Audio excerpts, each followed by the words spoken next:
आज सेफ्टी का टॉपिक आपका कॉस्ट ऑफ एक्सीडेंट या इंजरी, दुर्घटना और चोट, इनका क्या कीमत चुकाना पड़ता है। सुनो ध्यान से, समझ लो, इसका कोई डायग्राम बनाने की आवश्यकता नहीं है।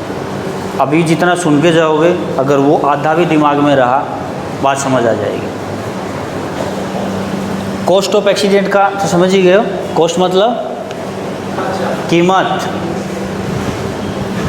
एक चोट लगती है जब कोई एक्सीडेंट होता है तो उसकी क्या कीमत चुकानी पड़ती है। सिर्फ उस आदमी को नहीं जिसको लगा है, उसके साथ काम करने वाले, वो जिस कंपनी में काम करता था उस कंपनी को, उस कंपनी के जो मालिक हैं उनको,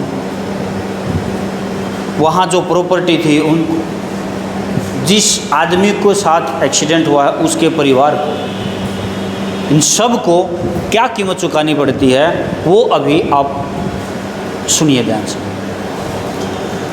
दो तरह का नुकसान होता है। एक होता है डायरेक्ट कॉस्ट। डायरेक्ट कॉस्ट का मतलब ऐसा खर्चा, ऐसी कीमत जो बिल्कुल प्रत्यक्ष रूप से दिखाई दे, हाँ ये तो हुआ। मतलब कि उधर एक्सीडेंट हुआ तो सीधा हमें पता है उसका सिर फट गया, वो तो है उसका नुकसान डायरेक्ट। अब कितने दिन वो पड़ा रहेगा वो डायरेक्ट नुकसान थोड़े है, कौन जानता है, क्या पता वो 6 महीने 1 साल तक खड़ा ना हो। वो कैसा हो गया, इनडायरेक्ट हो गया। उसके पीछे उसके 2 बच्चे थे, उनका स्कूल का फीस 6 महीने नहीं गया, उनको स्कूल से निकाल दिया गया, वो क्या हो गया, इनडायरेक्ट। डायरेक्ट किसको पता कि ये उसके साथ हुआ, लेकिन हुआ ना, किसकी वजह से, सिर्फ एक हैं। अभी सुनते हैं, मतलब ये एग्जाम्पल इसलिए दिया मैंने किसी आदमी का एक्सीडेंट का कि डायरेक्ट और इनडायरेक्ट में फ़र्क समझ सकूँ। तो अब हम डायरेक्ट की बात करते हैं। मैंने जो लिखा हुआ है अभी, सबसे पहला कंपनसेशन एंड लायबिलिटीज क्लेम। किसी भी कंपनी के अंदर एक एक्सीडेंट होगा, इंजरी होगी, वो ज़्यादा चोट लगे या आदमी ख़त्म हो जाए, हम चोट लगने से मरने तक की पूरी कंप्लीट की बात कर रहे हैं।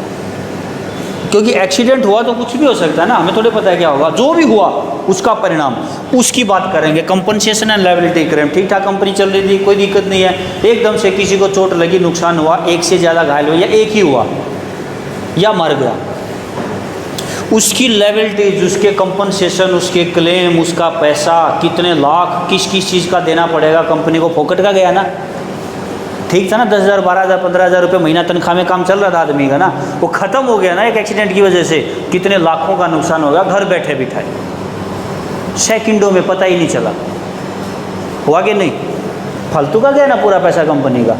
उतने पैसे में तो काफ़ी दिन तक उस जैसे बहुत सारे मजदूर नौकरी करते रहते और पता नहीं कितने करोड़ कमा के दे देते, होता ना। लेकिन इसकी वजह से ये बहुत देना पड़ता है। किसी का हाथ कटा तो ये हमारे रूल्स के अंदर है, सेफ्टी डिपार्टमेंट के जो रूल्स होते हैं, HSC के जो रूल होते हैं हमारे, वो आपको पढ़ने भी हैं। आधा वकील बन जाता है सेफ्टी ऑफिसर, आधा वकील हो जाता है। ये रूल रेगुलेशन सीख के, इतने ज़्यादा रूल्स हैं उसके अंदर। सेक्शन अंडर 45 के जो है ना 4 कॉलम में क्या लिखा हुआ है, ऐसे ऐसे लिखा हुआ है, हमें जो है किसी महिला के लिए फैक्ट्री में आने के बाद क्या क्या सुविधा देनी पड़ेगी, उसको बच्चा होगा तो कितने दिन की छुट्टी देनी पड़ेगी, और उसको अलग से जो है ना हमें कितना भाई कितने का कम से कम केबिन देना पड़ेगा, उसमें पंखा लगाना पड़ेगा, मजदूरों के लिए पीने के पानी की कैसी व्यवस्था करनी, ये सब कानून है, ये करना पड़ता है। तो उसी कानून के दायरे में ये कंपनसेशन और लायबिलिटीज क्लेम जो बनाए गए ना, वो कंपनी को देने पड़ेंगे, हंस के दे चाहे रोके दे, वो तो देना पड़ेगा। लेकिन बर्बाद हुआ ना पैसा, वो देना थोड़े था किसी को, काम कर रहे थे, तनख्वाह ले रहा था वो आदमी, फालतू का गया। मेडिकल एंड हॉस्पिटल कॉस्ट, जिंदा है तब भी उसको क्या चोट लगी है, कितने दिन कितने महीने आईसीयू में रहेगा, कि मशीनों पे रहेगा, कि कितना खर्चा होगा, ग्लूकोज लगेगी, खून चढ़ेगा, कि क्या करेगा, कितने बड़े हॉस्पिटल में जाएगा, एनीबडी डोंट नो। लेकिन वो खर्चा देगा कौन, जितना भी होगा कंपनी देगी। कंपनी को कोई मतलब नहीं था देने का, जरूरत ही नहीं थी, लेकिन क्या करेंगे, ये हो गया ना, एक्सीडेंट हो गया ना, एक्सीडेंट हुआ तो इंजरी पक्की है। अब वो इंजरी कितनी हुई है उतना खर्चा लगेगा, और हॉस्पिटल का खर्चा, एक बार कोई चला गया सीरियस, ऐसी ऐसी मशीनें रखी हैं, उसमें आदमियों को घुसा के बाहर निकालते हैं, सीधा 1.5 लाख का खर्चा आता है। और बाद में बोलते नहीं कोई बड़ी दिक्कत नहीं है, ठीक है, अंदर सब 1.5 लाख खा के बोलते हैं सब ठीक है। ये बहुत महंगा पड़ता है, ये भी देना पड़ेगा। एक हाथ कटा तो एक मजदूर को कितना कंपनसेशन मिलेगा, ये कानून में लिखा गया है। एक पैर गया तो कितना देना पड़ेगा। गया नहीं है, सिर्फ टूट गया है, हड्डी टूट गई, काम नहीं कर सकता 1-2 साल तक, डॉक्टर ने लिख के दे दिया, कंपनी को देना पड़ेगा उसको बैठे बिठाए घर। क्योंकि किसका काम करते हुए वो डिसेबल हुआ है, कंपनी का। अब जिम्मेदारी बनती है भाई। अब आर्मी में अगर किसी के हाथ पर कटते हैं, कुछ होता है बम की वजह से, तो गवर्नमेंट की जिम्मेदारी बनती है ना, फौजी को घर बैठे पैसे देती है गवर्नमेंट, जा भाई, और पूरा ठीक करा के देगी। खड़ा ना हो, चाहे व्हील चेयर पे हो, लेकिन जब तक सही नहीं हो जाता वो खर्चा करेगी पूरा, फ्री में आर्मी के हॉस्पिटल में ठीक होगा वो। तो भाई कंपनी में मेरा पैर टूटा है यार, कंपनी ठीक करा के देगी ना, खर्चा हो रहा है ना। ये तो डायरेक्ट कॉस्ट की बात है, जो बिल्कुल देने ही पड़ते हैं, सबको पता है ये तो मेरा खर्चा हो गया। अब इन दोनों चीज़ों में कितने लाख गए सोच लो। आगे बढ़ते हैं, इंश्योरेंस प्रीमियर। अब हर कंपनी के अंदर काम करने वाले मजदूर का आपने सुना हो तो पीएफ का पैसा कटता है, ईएसआई का भी पैसा कटता है, मेडिकल का कटता है ना। उसके अलावा एक इंश्योरेंस भी होता है सबका, कि कंपनी में काम करने के दौरान ये हुआ तो कंपनी इतना पैसा देगी, इसको दिलाएगी।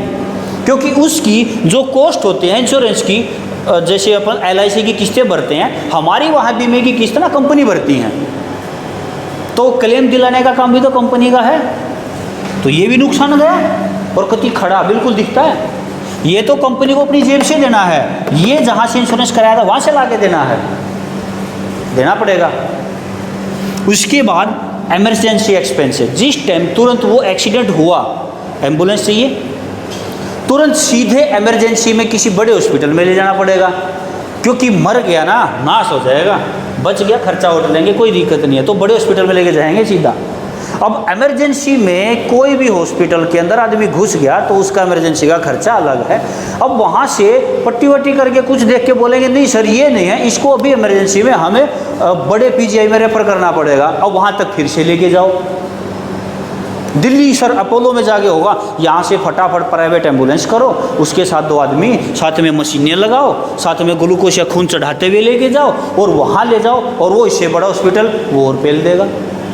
हैं इमरजेंसी एक्सपेंसेज में आया कि नहीं आया? ये तुरंत करना पड़ेगा यार साथ के साथ, क्योंकि आदमी मरता हुआ नहीं देखा जाएगा किसी से भी, वो तो करना ही है तुरंत, एकदम हाथ पैर फूल जाएंगे और फटाक से गाड़ी बुलाओ। इमरजेंसी में अगर एम्बुलेंस नहीं मिली तो अपनी चाहे कोई बड़ी गाड़ी मंगानी पड़े, किसी की गाड़ी ले जानी पड़े, लेकिन जाएगी वो खर्चा भी तो कंपनी का ही लग रहा है, वो पैसा आदमी थोड़े देंगे यार, ना मजदूर देंगे।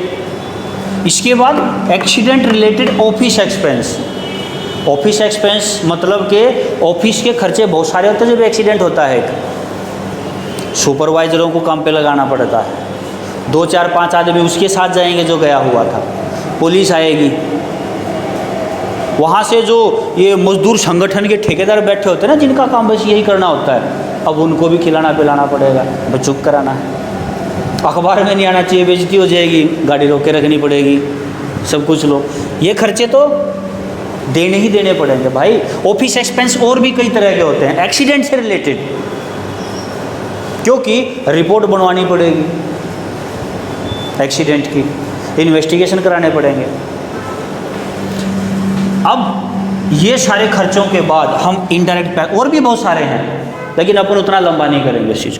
अब इनडायरेक्ट कॉस्ट पे आते हैं जो दिखाई नहीं देती लेकिन होते हैं। Lost time of injured person, जिस आदमी को चोट लगी उसका तो टाइम बर्बाद हो गया, चाहे 1 महीने का हो चाहे 6 महीने का, वो तो बेचारा गया काम से।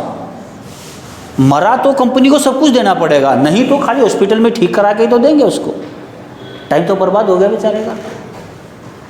क्या पता कितना काम करता उतने टाइम में, वो कितनी धड़ियाँ पीट लेता, नुकसान हो गया क्योंकि ये हो गया उसके साथ, काम पे नहीं आ पाया वो। अब अगला, lost time by employees whose are work stop.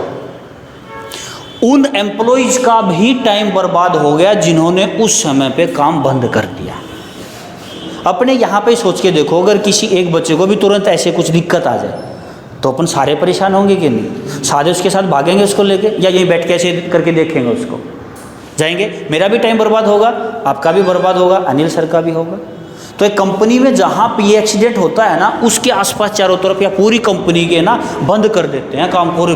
अरे पता वो वाले सेक्शन में आदमी भाई ऊपर से गिर गया, पता नहीं बचेगा कि नहीं, एम्बुलेंस में लेके गए, काम बंद करेंगे नहीं काम वो डायरेक्ट काउंटिंग में कर सकते हैं हम? क्या कोई गिनती कर सकता है कि कितना नुकसान हो गया ना आदमी का काम बंद करने की वजह से? वो तो कंपनी जानती है कि उसका प्रोडक्शन कितने लाख का करोड़ का रुक गया सेम टाइम पे, क्या पता उसको कितना बड़ा ऑर्डर आया हुआ था। Lost time of supervisor and officers, सारे डिस्टर्ब होंगे ना, बाजे बाजे तो सारे फिरेंगे यार। जो सुपरवाइजर साइट पे थे उनका खुद काम बंद हुआ और पता नहीं कितने दिन तक अब वो दोबारा काम नहीं करवा पाएंगे। जहाँ पे भी कहीं हाजिरी लगेगी, बुलावा आएगा, जहाँ पे सी लगेगी उन सुपरवाइजर्स की लगेगी, ऑफिसर की लगेगी जो ड्यूटी पे थे, उनको ही बुलाया जाएगा ना। हाँ भाई क्या कर रहे थे आप, कैसे हुआ वहाँ पे, वो आदमी क्या कर रहा था? अच्छा आपने उनको ट्रेनिंग दी कि नहीं? मतलब सवाल जवाब के लिए उनका टाइम बर्बाद करके रखेंगे सब। तो इनका जो टाइम बर्बाद हुआ उसकी कौन गिनती करेगा? इतने टाइम में वो क्या काम कर सकते थे, नहीं कर पाए। क्या करें, मजबूरी है, ऊपर से काम बंद है, पहले से लोगों ने काम बंद कर रखा है। फिर आता है damage of machinery and tools. वो एक्सीडेंट के टाइम पे जो मशीनरी, जो टूल्स, जो हमारी मशीन या बिजली का सामान कुछ भी जो खराब हुआ, जो टूटा, क्योंकि एक्सीडेंट आदमी के गिरने से ही नहीं होता ना, मशीन से ही हुआ हो, तो किसी ट्रक से ही एक्सीडेंट हुआ हो, तो कंपनी के अंदर कोई जेसीबी पलटी हो तो जो मशीनरी टूल्स एक्सीडेंट हुआ है उसको कोई गिनती नहीं करेगा, आदमी पे भागेंगे सब। लेकिन नुकसान तो वो भी हुआ, कंपनी को तो भुगता ना, कंपनी का तो कई लाख की मशीन गाड़ी खराब हुई भाई। या जिस मशीन में हाथ आ गया, आदमी आ गया, कुछ हो गया, मशीन को लोगों ने काट के तोड़ के निकाला ना, पैर वैर फंस गया था तो मशीन तो गई, होगी खराब। तो damage of machinery and tools ये इनडायरेक्ट है, मतलब इस पे ध्यान किसी का नहीं जाएगा कि वो भी हुआ है, लेकिन कंपनी को तो पता चलेगा ना बाद में जब दूसरी लगानी पड़ेगी मशीन वहाँ पे।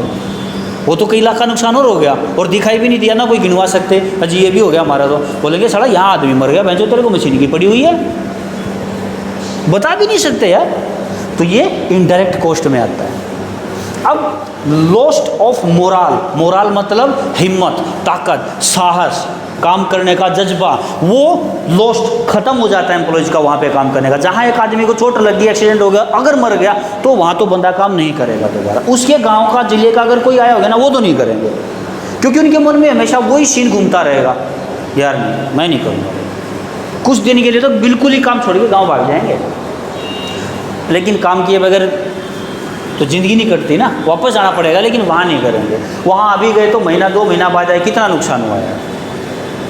अभी इनके अंदर और बहुत सारी चीज़ें हैं जो आपको समझाऊं तो शाम के 4 बज जाएं, लेकिन मेन पॉइंट अगर बात करें तो समझ में आए आपको। और ये सब इतना सिर्फ एक एक्सीडेंट की वजह से, सिर्फ एक एक्सीडेंट की वजह से। तो कोई भी कंपनी, कहीं का भी कोई मैनेजर, ऑफिसर अगर इस चीज़ को समझ जाता है ना, तो कभी भी किसी सेफ्टी ऑफिसर को काम करने से रोकेगा नहीं, कभी भी उसको मना नहीं करेगा। कुछ को ये पता है कि सेफ्टी ऑफिसर जो काम करा रहा है ना, उसमें तो थोड़ा बहुत लेट हो रहे हैं। जैसे सेफ्टी ऑफिसर बोल दे भाई सबके सर पे जब तक हेलमेट नहीं होगा मैं काम नहीं करने दूंगा, ज़्यादा से ज़्यादा 10 मिनट लग जाएंगी, हेलमेट लेके आएंगे सभी। या नीचे खड्डे में उतरना है कि बिजली का काम करना है, तो बोलेगा बिजली का काम करना है भाई दस्ताने लेके आ, नीचे जूते पहन के आ, रबड़ का मैट लेके आ, वो रख के फिर काम कर। भाई तुरंत नहीं होगा, 10 मिनट में, 5 मिनट में, 15 में, आधे घंटे में कहीं से ले आएगा आदमी, काम कर लेगा। उतना तो टाइम लॉस्ट नहीं हो रहा है ना, इसके बराबर तो जीरो भी नहीं है भाई। तो सेफ्टी ऑफिसर अगर सेफ रखने के लिए कोई रूल रेगुलेशन फॉलो करता है तो उसमें इतना ज़्यादा टाइम लॉस्ट नहीं होता जितना अगर एक्सीडेंट हो गया तो कंपनी को भुगतना पड़ जाएगा। ये इतना जो मैंने आपको बताया ये सिर्फ 20% बताया, 80% इनमें से और बहुत सारे पॉइंट हैं, इससे भी ज़्यादा, सिर्फ 20% बताया मैंने आपको। तो सोचिए कंप्लीटली कितना नुकसान होता होगा, एक एक्सीडेंट एक आदमी का भी हो जाए तो कंपनी को क्या भुगतना पड़ता है, उसके साथ क्या हालत होती है। ऊपर से पुलिस के चक्कर, कोर्ट के चक्कर, और बाहर जो हड़ताल होंगी, जो लोग बैठेंगे, नारे लगाएंगे, तोड़फोड़ करेंगे, वो तो भी मैंने गिना नहीं है। मजदूर जब एक्सीडेंट होता है ना भाई, ऐसी तोड़फोड़ करते हैं कि कंपनी में साला अगले 2 महीने तक सारा सामान ठीक नहीं हो पाता, सब कुछ फाड़ तोड़ कर देते हैं, मैंने अपनी आंखों से देखा हुआ है। या जो लोग अभी भी कंस्ट्रक्शन में कंपनी में साइट पे काम कर रहे हैं, वो एक्सीडेंट हुआ होगा, वो जानते हैं इस बात को। ये एक ऐसा इनडायरेक्ट कॉस्ट है, ये नहीं पता कितने लाख में कितने करोड़ में जाके पड़ता है। अगर मजदूर भड़क जाए और नुकसान कर दें कंपनी का, तो सामने इंजीनियर आ जाए ना, उसको भी नहीं छोड़ते फिर तो सेफ्टी ऑफिसर क्यों लगाए जाते हैं? इसीलिए तो लगाए जाते हैं। ये सेफ्टी ऑफिसर का पोस्ट, इसके डिप्लोमा, इसकी पढ़ाई क्यों है? इसीलिए है, इस चीज़ को रोका जा सके। इसीलिए हमारी जिम्मेदारी होती है कि हमने एक्सीडेंट को रोकना है। उसके लिए जो उपाय लगा सकते हैं, जो उपाय बनाए गए हैं, जो रेमेडीज बनाए गए हैं, जो सेफ्टी मेजर्स लगाने चाहिए, हम वो सब लगाने की कोशिश करते हैं, तभी सेफ्टी ऑफिसर होते हैं। Okay, clear? इसको कॉस्ट ऑफ एक्सीडेंट, ये एक चैप्टर का नाम, चैप्टर नहीं है, ये एक पॉइंट है। इसको आप ज़रा ध्यान दें, याद करें नहीं करें मेरे ख्याल से, बाकी समझ तो गए होंगे ना। समझ गए, हमारे लिए इतना काफ़ी है। ये कहीं लिख के रखने की कोई आवश्यकता नहीं है। लिख के रखेंगे चलो बेटर है, पॉइंट याद रहेंगे। ठीक है, ओके। आज की आपकी क्लास दोनों ओवर।